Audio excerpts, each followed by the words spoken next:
Banyak alasan Spalletti nggak layak latih Italia. Jerman dibantu VAR. Inggris coba ubah kekuatan di 16 besar. Gila, PSG coba rekrut Lamine Yamal. Kode keras Kevin Dix gabung timnas.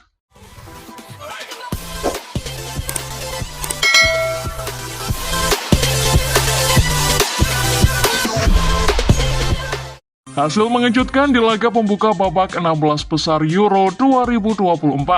Swiss secara mengejutkan menenggelamkan juara bertahan Italia 2 gol tanpa balas. Gol Swiss dicetak masing-masing oleh pemain Bologna Remo Freuler dan juga Ruben Vargas. Berkat hasil tersebut, di Euro 2024 kali ini sudah dipastikan akan ada juara baru. Sementara itu, di Signal Iduna Park, tim tuan rumah Jerman berhasil mulus melenggang ke 8 besar setelah mengalahkan tim dinamit Denmark 2 gol tanpa balas. Golden Panzer dicetak oleh Kai Havertz lewat titik putih. Dan gol satunya lagi dicetak oleh Jamal Musiala. Hasil ini membuat Jerman makin pede meraih mimpi untuk angkat trofi Henry Delaunay di rumah sendiri. Pasca tersingkir oleh Swiss dalam konferensi persnya, Luciano Spalletti malah menyalahkan kurangnya waktu untuk mempersiapkan timnya menghadapi Euro 2024. Meski bertanggung jawab dan punya 1000 alasan, namun Spalletti tetap saja banyak dikecam fans Italia.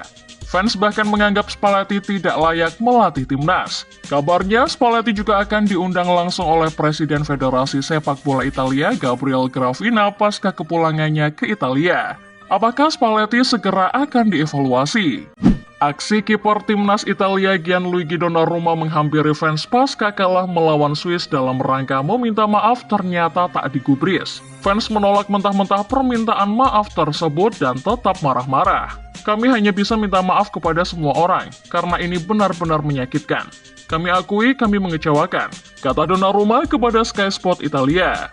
Kemarahan banyak terjadi saat laga Jerman versus Denmark, terutama soal VAR. Sebagian publik melihat timnas Jerman menang karena dibantu oleh VAR, terutama saat gol Joachim Andersen tidak disahkan wasit lewat VAR karena hanya ujung jari kaki Thomas Delaney dianggap offside.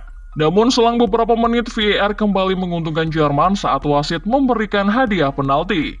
Banyak yang menganggap seandainya Denmark unggul duluan, hasil akhirnya bisa lain. Laga Jerman versus Denmark sempat dihentikan pada babak pertama karena petir dan hujan lebat. Suara guntur terdengar di sekitar stadion dan para pemain segera dikeluarkan dari lapangan sebelum hujan deras mulai mengguyur Signal Iduna Park. Laga dihentikan selama lebih dari 15 menit sebelum para pemain kembali ke lapangan untuk menyelesaikan 10 menit terakhir babak pertama. Sempat juga terlihat para penonton di tribun menikmati air terjun bak curug berkat atap stadion yang bocor. Jurgen Klopp kembali muncul ke publik setelah beberapa waktu lalu mengatakan bahwa ia akan kembali ke Liverpool untuk nonton konser Taylor Swift. Kini Klopp terpantau sedang menyaksikan laga kejuaraan tenis di Mallorca, Spanyol. Yang menarik, Klopp datang dengan balutan jersey timnas Jerman. Klopp mengaku hal tersebut adalah bagian dukungan darinya kepada Der Panzer di Euro 2024. Namun ada juga beberapa pihak yang menganggap itu adalah kode keras bahwa ia akan jadi suksesor Nagelsmann di masa mendatang. Berkat berbagai cemoohan karena performanya ancur-ancuran di babak grup, Inggris asuhan Southgate kini punya banyak opsi untuk bangkit di babak 16 besar. Salah satunya adalah ubah kekuatan melalui cara bermain, termasuk berganti dari pola 4-3-3 menjadi 3-4-3. Hal tersebut banyak diusulkan beberapa ahli dan akan coba diterapkan oleh Southgate di sesi latihan jelang laga melawan Slovakia. Bukayo Saka santer akan ditempatkan di wingback kiri, sementara Trent Arnold akan jadi wingback kanan. Mantan bintang MU dan juga timnas Inggris Wayne Rooney melontarkan kritik aneh kepada Pep Guardiola. Jelang hadapi Slovakia di babak 16 besar, Rooney bicara tentang beberapa alasan kenapa Inggris tampil buruk. Lalu ia mengatakan bahwa Pep Guardiola yang selama ini sukses melatih City adalah biang keroknya. Saya pikir para pemain Inggris sekarang gaya mainnya banyak berpatokan pada gaya main Manchester City asuhan Pep. Namun justru itu malah jadi bumerang, kata Rooney. FA Belgia telah meminta maaf setelah salah satu pemainnya, Amadou Onana, meneriakkan bahwa ia akan mengincar tulang kering Kylian Mbappe di laga 16 besar Euro 2024. Jelang laga melawan Prancis, juru bicara dari FA Belgia menyatakan bahwa kecaman tersebut hanya gurauan belaka. Mereka juga menyadari hal itu sebenarnya tak patut untuk dikemukakan ke publik. Kami ingin meminta maaf kepada siapapun yang mungkin tersinggung dengan hal ini, kata jubir FA Belgia tersebut. Jelang melawan Belgia di 16 besar Euro 2024, pemain serba bisa Real Madrid Eduardo Camavinga bicara tentang peraihnya untuk timnas Prancis. Camavinga curhat merasa kesulitan untuk mendapatkan tempat sebagai starter. Pemain berusia 21 tahun itu juga kesal terhadap pelatih yang tak memberinya banyak kesempatan. Dilansir Football Espanya, Camavinga pun belak-belakan mengatakan, "Saya benar-benar kesal dan tidak senang karena tidak banyak bermain." Bocil Spanyol Lamine Yamal sempat diwanti-wanti kalau ia bekerja lebih dari jam 11 malam, maka FA Spanyol harus membayar denda 30.000 euro. Hal tersebut dikhawatirkan kalau Yamal tak bisa sampai selesai bermain bersama timnas Spanyol saat bertemu Georgia di babak 16 besar. Pasalnya, laga tersebut kemungkinan akan selesai lebih dari jam 11 malam. Namun pelatih Spanyol De La Fuente tak peduli aturan tersebut. Ia tetap akan memainkan Yamal di laga tersebut sampai tuntas. PSG kembali mendobrak pasar transfer.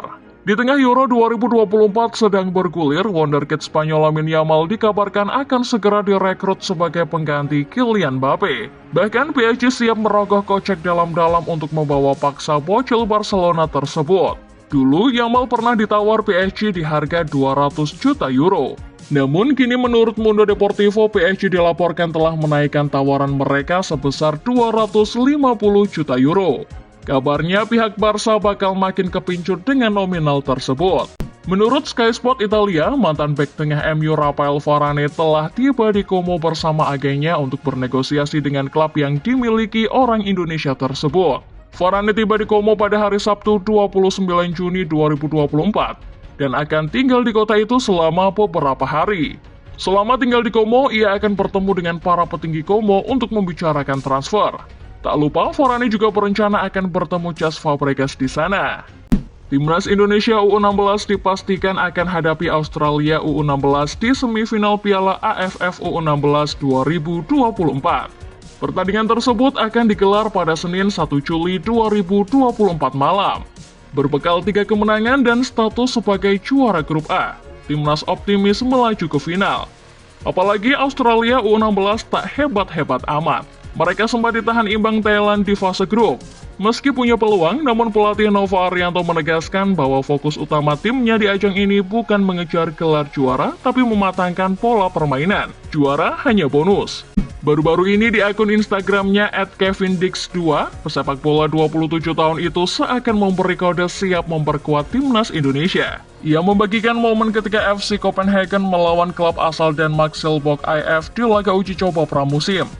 Kode itu dimunculkan Kevin Dix dengan memperlihatkan jersey Silkeborg IF yang sama persis dengan warna baju kebanggaan Indonesia merah dan putih.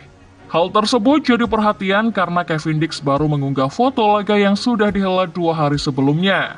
Tak hanya kode itu saja, Kevin Dix sendiri aktif memantau perkembangan timnas Indonesia. Tiap kali akun Instagram PSSI atau @timnas.indonesia mengunggah momen apapun soal timnas Indonesia, Kevin Dix selalu hadir untuk menyukai postingan tersebut. Manchester City dan WWE resmi mengumumkan kolaborasi eksklusif menjelang tur pramusim klub Liga Primer Inggris tersebut di Amerika Serikat. Nomor punggung baru ini akan menampilkan logo WWE dengan aksen garis merah yang tegas, memberikan tampilan yang segar dan menarik. Selain desain nomor punggung, kolaborasi ini juga melahirkan lini merchandise baru yang terdiri dari 6 kaos yang memadukan tema Manchester City dan WWE.